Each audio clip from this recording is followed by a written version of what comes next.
जय हिंद दोस्तों। आज मैं आपको बताएंगे साइंस का ऑब्जेक्टिव क्वेश्चन। तो आप वीडियो शुरू से लेकर लास्ट तक देखते रहिए।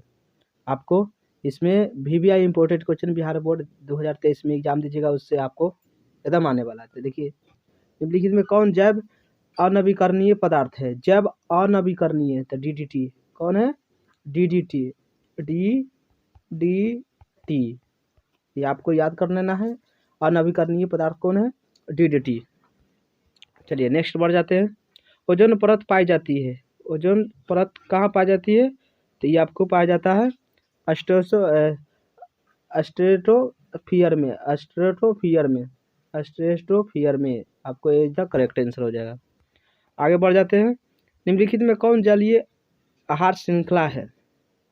तो जलीय आहार श्रृंखला कौन है? शैवाल, जलीय कीट, मछली, ये सब जल में रहने वाला है कि ना। चलिए आगे बढ़ जाते हैं।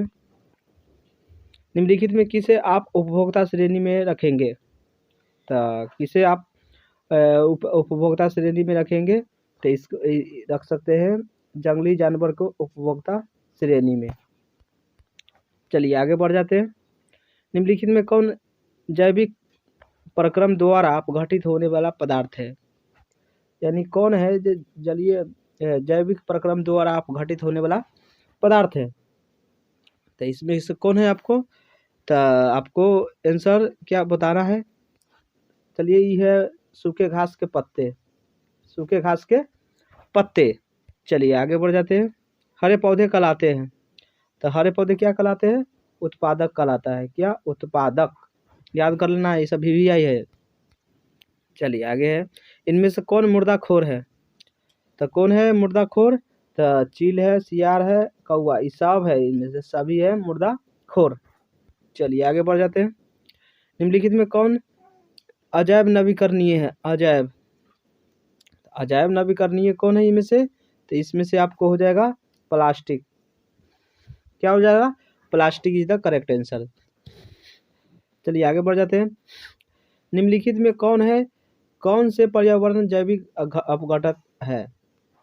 यानी निम्नलिखित में कौन से पर्यावरण के जैविक अपघटक नहीं है? तो ये मनुष्य है। कौन है? मनुष्य। चलिए आगे बढ़ जाते हैं। निम्नलिखित में कौन जैव अनवीकरणीय प्रदूषक है? क्या है? प्रदूषक। तो कौन जैव अनवीकरणीय प्रदूषक है? कागज। क्या है? कागज। तो कागज इज द करेक्ट आंसर। चलिए आगे बढ़ जाते हैं। प्राकृतिक में ऊर्जा का स्रोत है। तो प्राकृतिक में ऊर्जा का स्रोत कौन है? तो सूरज है। क्या है? प्राकृतिक में सूरज हो जाएगा। चलिए आगे बढ़ जाते हैं। निम्नलिखित में कौन स्थानीय परितंत्र नहीं है? तो स्थानीय परितंत्र कौन नहीं है? तो ये है एक्वारियम। क्या है? एक्वारियम आपको स्थलीय परितंत्र नहीं है। चलिए आगे बढ़ जाते हैं। CFC के मतलब क्या होता है? क्लोरोफ्लोरोकार्बन। क्या होता है? क्लोरोफ्लोरोकार्बन कहाँ है? आपको ए है, तो ए इज द करेक्ट आंसर हो जाएगा क्लोरोफ्लोरोकार्बन। चलिए आगे बढ़ जाते हैं। मृत शरीर को पचाने वाले जीव को क्या कहते हैं? अगर कोई शरीर मर गया उसे मृत क्या कहता है? मृत शरीर को पचाने वाले जीव कौन है? ये परभोक्ता है। परभोक्ता मृत शरीर को पचा देगा, यानी शरीर को गाड़ दीजिएगा तो परभोक्ता है जो खा जाएगा। चलिए आगे बढ़ जाते हैं। वनों की अधिक कटाई का परिणाम होगा। तो क्या कहता है? वनों के अधिक कटाई का परिणाम क्या होगा? वर्षा अगर ज़्यादा वन काटिएगा तो क्या होगा? वर्षा कम होगा, भूस्खलन होगा, भूमि अपरदन, बाढ़ आएगा, उपयोग सभी हो जाएगा। इसमें से। चलिए आगे बढ़ जाते हैं। जैव वातावरण में शामिल है। तो कौन शामिल है आपको? तो आपको है जंतु, पौधा तथा मनुष्य, जैव में शामिल है। चलिए आगे बढ़ जाते हैं। वैसे जीव जो पौधे तथा जंतु दोनों का लक्षण भरते हैं, वो क्या कहलाते हैं? वो कहलाते हैं आपको क्या? सर्वभक्षी। क्या कहलाएगा? सर्वभक्षी। चलिए आगे बढ़ जाते हैं। जीवाणु एवं कवक कहलाते हैं। जीवाणु एवं कवक कहलाते हैं, क्या कहलाते हैं? तो ये अपघटक कहलाता है। क्या? अपघटक। चलिए नेक्स्ट बढ़ जाते हैं। क्या कहता है? सौर ऊर्जा जीव मंडल में, क्या कहता है? सौर ऊर्जा जीव मंडल में निम्नलिखित में किसका द्वारा प्रवेश करता है? किसके द्वारा प्रवेश करता है? तो हरे पौधे। हरे पौधे आपको क्या करना है? आंसर। चलिए आगे है। ओजोन परत महत्वपूर्ण है क्योंकि यह अवशोषित करती है। क्या कहता है? ओजोन परत महत्वपूर्ण है क्योंकि यह अवशोषित करता है। क्या अवशोषित करता है? तो ये आपको पराबैंगनी किरण को अवशोषित करता है। पराबैंगनी किरण। चलिए आगे बढ़ जाते हैं। प्रत्येक परितंत्र होता है। प्रत्येक परितंत्र होता है, क्या होता है? ये होता है आपको गत्यात्मक मंत्र। गत्यात्मक मंत्र होगा आपको। चलिए आगे बढ़ जाते हैं। पर्यावरण मुख्य रूप से कितने घटकों को बना होता है? पर्यावरण कितने रूप के बना होता है? तो ये बना होता है 2। कितना? 2। तो 2 इज द करेक्ट आंसर हो जाएगा। आगे बढ़ जाते हैं। क्या कहता है? परितंत्र जैविक घटकों के श्रेणियों में निम्नलिखित में कौन है? तो कौन है? आपको आंसर याद करना है। इनमें से सभी है। क्या है? इनमें से सभी आपको हो जाएगा। चलिए आगे बढ़ जाते हैं। ऑक्सीजन सभी प्रकार के वायवीय जीवों के लिए आवश्यक है कि जबकि ओजोन एक क्या है? ओजोन एक क्या है? ओजोन एक घातक विष है। क्या है? घातक विष। चलिए आगे बढ़ जाते हैं। कृत्रिम परितंत्र का उदाहरण है। कृत्रिम परितंत्र का उदाहरण है तो कौन है? बगीचा खेत। बगीचा खेत क्या गया? आंसर हो जाएगा। आगे बढ़ जाते हैं। ओजोन परत पाई जाती है, अभी बताए हैं। ओजोन परत पाई जाती है कहाँ पाई जाती है? वायुमंडल के ऊपरी सतह में। वायुमंडल के ऊपरी सतह। आपको क्या हो जाएगा? आंसर। निम्नलिखित में कौन से समूह केवल जैव नवीकरणीय पदार्थ है? तो जैव नवीकरणीय पदार्थ कौन है? तो घास, पुष्प तथा चमड़ा। क्या है? घास, पुष्प तथा चमड़ा। चलिए आगे बढ़ जाते हैं। निम्नलिखित में कौन आहार श्रृंखला का निर्माण करता है? आहार श्रृंखला का निर्माण कौन करता है? घास, बकरी, मानव। कौन? घास, बकरी, मानव। चलिए आगे बढ़ जाते हैं। वन परिस्थिति तंत्र में हिरण होते हैं। तो वन परिस्थिति तंत्र में हिरण होते हैं, क्या होते हैं? प्राथमिक क्षेत्र में। कम होते हैं? प्राथमिक क्षेत्र में। चलिए आगे बढ़ जाते हैं। जीव मंडल में ऊर्जा का एकमात्र होता है स्रोत।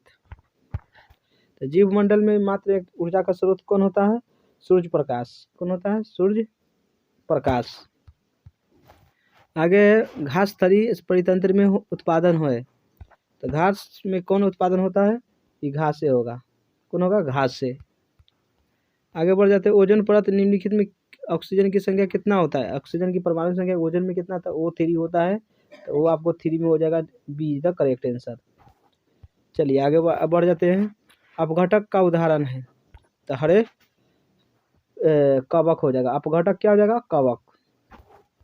चलिए आगे बढ़ जाते हैं। चिपको आंदोलन का मुख्य उद्देश्य संरक्षित करना था, क्या था? तो चिपको आंदोलन का क्या काम था? वृक्षों का। चलिए आगे बढ़ जाते हैं। पर्यावरण के अंतर्गत आते हैं। तो पर्यावरण के अंतर्गत कौन आते हैं? तो इनमें से सभी आता है। जल मंडल, स्थल मंडल, जैव मंडल, ये सब आ जाएगा। आपको क्या हो जाएगा? आंसर। चलिए आगे बढ़ जाते हैं। जैव घटक के उदाहरण है। जैव घटक के उदाहरण है तो आपको मनुष्य और पौधे, ये दोनों आ जाएगा। दोनों आपको क्या हो जाएगा? आंसर हो जाएगा। आगे है उत्पादकों पर निर्भर रहने वाला जीव कहलाता है। तो क्या कहलाता है? उत्पादन पर जो निर्भर रहेगा उसे उपभोक्ता। चलिए आगे बढ़ जाते हैं। उपभोक्ता को कितने श्रेणी में बांटा गया है? तो उपभोक्ता को 3 श्रेणी में बांटा गया है। कितने श्रेणी? 3 श्रेणी में बांटा गया है उपभोक्ता को। आगे है। इनमें से कौन सर्वहारी जीव है? सर्वहारी जीव कौन है? तो इसमें से सर्वहारी जीव है आपको मनुष्य, तिलचट्टा सर्वहारी है। मनुष्य और तिलचट्टा, इनमें से आपको डी हो जाएगा आंसर। चलिए आगे बढ़ जाते हैं। सूक्ष्म उपभोक्ता जीव कहलाता है। सूक्ष्म जीव उपभोक्ता कहलाता है तो कौन कहलाता है? सूक्ष्म जीवाणु और कवक, ये दोनों कहलाता है सूक्ष्म। चलिए नेक्स्ट बढ़ जाते हैं। इनमें से कौन वन आहार श्रृंखला बनता है? वन आहार श्रृंखला बनता है, तो इनमें आपको घास, हिरन और बाघ, ये तीनों बनता है, घास, हिरन, बाघ। चलिए आगे बढ़ जाते हैं। सूर्य के द्वारा निकला हुआ पराबैंगनी किरण कहाँ अवशोषित होता है? तो ये कहाँ जाके अवशोषित होता है? ये ओजोन परत में जाके अवशोषित होता है, ओजोन परत। चलिए ओजोन परत क्या हो जाएगा? आंसर हो जाएगा। चलिए आगे बढ़ जाते हैं। पराबैंगनी किरण के कारण मनुष्य में कौन सा रोग उत्पन्न होता है? तो पराबैंगनी किरण के कारण कौन सा बीमारी होगा? त्वचा कैंसर, यानी चमड़ा में कैंसर हो जाएगा। चलिए आगे बढ़ जाते हैं। वायुमंडल कितने परतों में बांटा हुआ है? तो वायुमंडल आपको कितने परतों में है? तो 5 मंडल में बांटा हुआ है, 5 वायुमंडल में बांटा गया है। पादप खाने वाला जीव को क्या कहते हैं? यानी पादप खाने वाला जीव को क्या कहते हैं? तो ये कहते हैं शाकाहारी। क्या कहते हैं? शाकाहारी। चलिए आगे बढ़ जाते हैं। इनमें से कौन मानव निर्मित जैव नवीकरणीय है? तो कौन है? तो इनमें बायो गैस है। कौन है? Bio gas. चलिए आगे बढ़ जाते हैं। हमारे द्वारा उत्पादित अजैव निम्नलिखित इनमें कचरे में कौन सा समस्या उत्पन्न करता है? तो समस्या कौन उत्पन्न करता है? तो इसमें से आपको नले गली विरोध ये भी करता है, मृदा प्रदूषण ये भी करता है, मानव शरीर में जैव वर्धन ये भी करता है। इनमें से सभी आपको क्या हो जाएगा? आंसर हो जाएगा। आगे बढ़ जाते हैं। निम्नलिखित में कौन आहार श्रृंखला सही है? तो आहार श्रृंखला सही इनमें से कौन है आपको? तो इसमें से आपको हो जाएगा घास, चूहे, सर्प, मोर। आपको ये हो जाएगा आंसर बी। चलिए आगे बढ़ जाते हैं। निम्नलिखित में किसी परिस्थिति तंत्र में ग्रहण करने वाला होता है? तो कौन होता है ग्रहण करने वाला? उत्पादक। कौन होता है? उत्पादक। चलिए आगे बढ़ जाते हैं। निम्नलिखित में कौन उत्पादक है? तो उत्पादक कौन है इसमें से? इसमें से आपको हो जाएगा घास उत्पादक है। क्या है? घास उत्पादक। चलिए वीडियो अच्छा लगा तो लाइक, सब्सक्राइब एंड शेयर भी कर सकते हैं। तो चलिए वीडियो देखने के लिए थैंक्स।